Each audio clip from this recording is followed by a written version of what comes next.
And we are back, guys, here at the WCS Season 1 Finals in Korea. Welcome to the GomTV stream. And faithful fans are apparently being rewarded today. We heard that Twitch is having a few problems, so everyone who's currently watching in GomTV.net, welcome, and you are the ones that will get here the perfect coverage. I guess so, right? We're tied up 1-1 between the two most recent GSL champions, Ro8 and Sulky. And those games were really great. I mean, the audience here in the studio went crazy early when we had those engagements happen. It was really amazing to see that. Yeah. We have actually the greatest audience today. We have some hardcore people. Yep. It is absolutely awesome. Of course, you can come down to the studio if you want to check it out. We're pumping the English through. We're just doing the English stream here this weekend for this. So, pretty fun. But to be honest, I really enjoyed the Zerg versus Zerg that we had so far. Yeah. I really feel that now that we are going away from New Mutalisk versus Mutalisk, it's actually very interesting. Yeah, exactly. We had a lot of Ro8 versus Ro8, something that we saw at the end of Wings of Liberty a lot.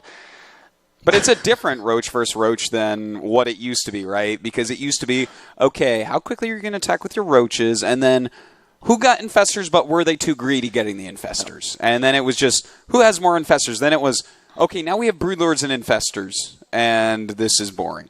But this is actually much more interesting, because we're seeing various timings. Mutas still exist. Infestors not as good. There's a lot of options going on. You know, we might even end up seeing Stormhost. Who knows? I don't know. I would love to see once again Swarmhost against Ultralist, something that we saw yesterday. I got a little bit distracted. Do you see that Production Girl is actually starting to play Hacky Sack in the background? Oh, no, really I had no has idea. to practice a lot more. Awesome. And it just killed me when I saw it. Cool. I was wondering what happened to you. All right. Let's take a look at these guys. Sulky and Ro8, two of the, I would say, top 3 Zergs in the world with life. That's my opinion. Definitely. I think it's hard to argue that. Yeah, I guess so. I don't think anyone is going to disagree here. No. I mean, maybe you could argue Symbol being up there, but I really think these three have shown themselves above. Yeah, one of the problems that Symbol always has is that even though he has great results, he's a little bit lower profile. I don't know why that is, but he always flies a little bit under the radar, but a very solid Zerg, performs very well. But we are jumping into the third game between these two amazing players that we have here in the round of 8. Our ZVZ starting to the bottom right of a Killon. We have in red for the Woongjin Stars. Woongjin Stars Sulky from Korea. Took game number 1, was defeated in the second game. Current score between the two of them is 1-1. And starting to the top left, Sulky's opponent. Samsung Ken Ro8 from Korea. I always pronounce that Khan. Oh yeah, they pronounced it wrong. Okay. We were actually making a little bit fun of that yesterday. Because I've lived in Korea for 5 years and been in the Samsung house multiple times, and I'm pretty sure it's Khan. They have another one that they actually mispronounced, where Street Fighter voice got a little bit carried away. They had that yesterday. Lady call? No. Actually, yesterday they had the raid call. They didn't. They don't give out lady calls anymore. Okay, that's good. A few feminists complained, and they were like, "Okay, yeah, we understand. It's fine." Probably the sponsor complained as well, because it's actually raid call. Exactly. That might have to do with it. No, I think it was in one of our groups that Wolf and I casted yesterday, where they also had one of the pronunciations that was a little bit off for one of the players, but I'm not quite sure. What we see here right now is something that actually disproves your theory that Sulky is always opening up with the spawning pool. This time he's actually taking the risk. Yeah, Ro8 is the one with the spawning pool this time, whereas Sulky is going for the little bit more greedy hatchery first. And to be frank, I'm not surprised that if he was going to choose a map to do this, this makes a little bit more sense, right? Because if you need to defend on this map, the hatchery is way further from the ramp to your main base on this map than any other. So it's better to get your creep going a little bit sooner. So I think that might have something to do with his choice as to why to do this here. He actually skipped the spawning pool for a few additional seconds and took the gas even before he took the pullman and squeezed out a few additional drones. So he's playing this really greedy, and he's getting an advantage over Ro8 early on already. Well, do you think Sulky will go into some heavy Zergling and maybe a little bit of Baneling aggression here? Because, again, a Spine Crawler isn't going to cover the hatchery completely as well as the ramp, which makes it pretty difficult to hold on against that. I think that this is a great map to show off your great Zergling control. You know, actually I'm not quite sure. The thing is that we've seen a lot of aggression from Solky. So with the early gas that he has the possibility to go into the same timing again. We saw it already on Daybreak.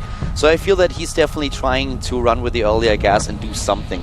I don't think that he's fully committing to it and going for a massive all-in here, but I definitely think that we are going to see aggression from him. Yeah, I think that's pretty much what I'm saying here too. I don't expect him to just be like, all right, here's 40 lings and I have no drones because they're all on gas getting money for banelings. No, I think though that running in at least with a bit of speedlings is going to be quite nice. Yeah, definitely. If you take the gas this early, you want to do something with it. And Solky is still mining gas at this point, so he can drop the baneling nest anytime he wants.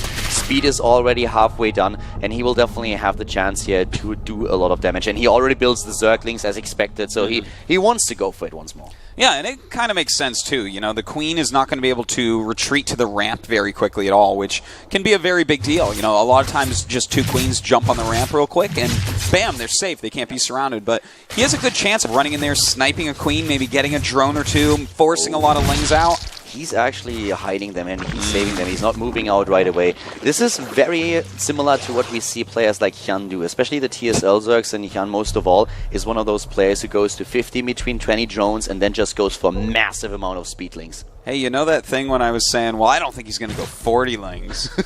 That's exactly the move he goes for. He's sitting on 19 drones, all right? This guy, the thing is, he's killed that Overlord, so it takes longer to see. There is a Spinecrawler, the 2 Queens going to that ramp, and right now we actually have all the drones running up as well. Here we go. A really smart defense here, building the Ro8 to shield another Spinecrawler at the back, and so far he's doing a good job. He has the 3rd Queen out there, and I don't think that Ro8 can do too much here, but Solky is going to do too much. Ro8 with 3 Queens should be able to do quite a lot of damage, but those Spinecrawlers aren't ready just yet, and that's his biggest problem.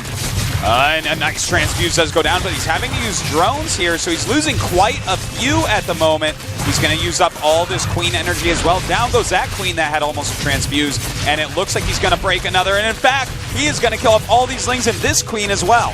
Ro8 is doing such a great job with the defense, but Solky just doesn't stop. The aggression is breaking through the ramp, moving into the main base right now. Only drones left, a couple of Zerglings are ready, but the Harvester count is already very similar, and Solky doesn't stop. He just builds lings and nothing else at this point, and GG.